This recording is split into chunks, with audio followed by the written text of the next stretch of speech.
Good evening, I'm Kelly Wright. We begin this hour with hundreds of black pastors descending on Brunswick, Georgia.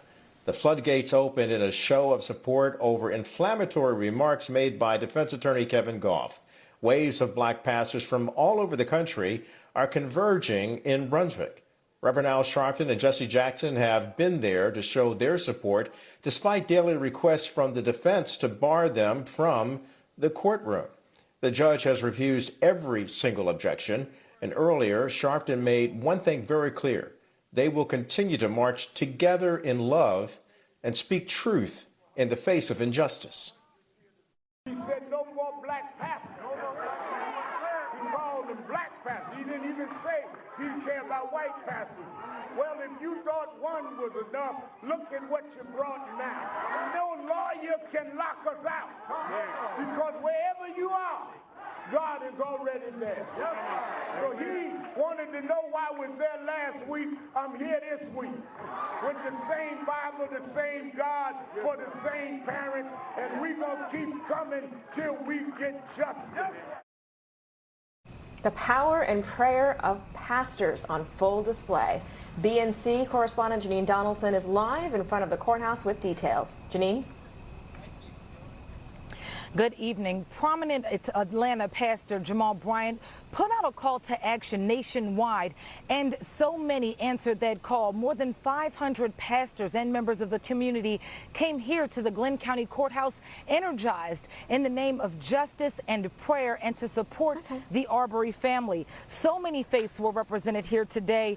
Baptist preachers, rabbis, Israelites, imams, Protestants, and Seventh-day Adventists, to name a few.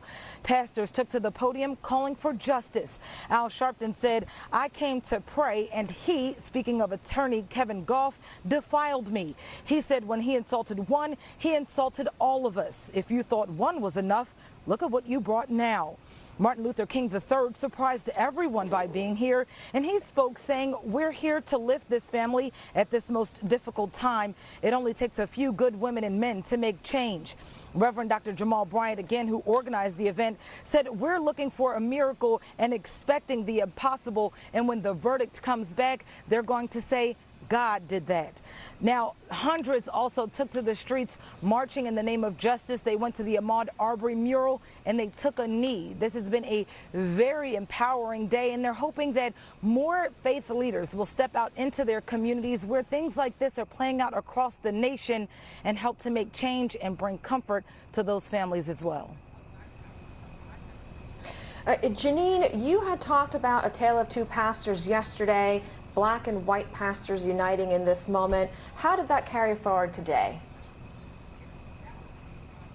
It really did carry forward. We saw so many hundreds of white pastors coming out yesterday. There were a few black pastors sprinkled in there, but they came out in the name of equity and justice and to pray for the family. We did see some pastors praying for families on both sides. Today we saw black pastors here and again some white pastors sprinkled into the crowd, but they prayed for the Arbery family again in the name of equity and injustice. So we did see a tale of two pastors and a tale of 2 days, but both calling for equity and both calling for justice, and also both calling for people to really uplift the faith as they saw Kevin Gough's comments as an attack on faith.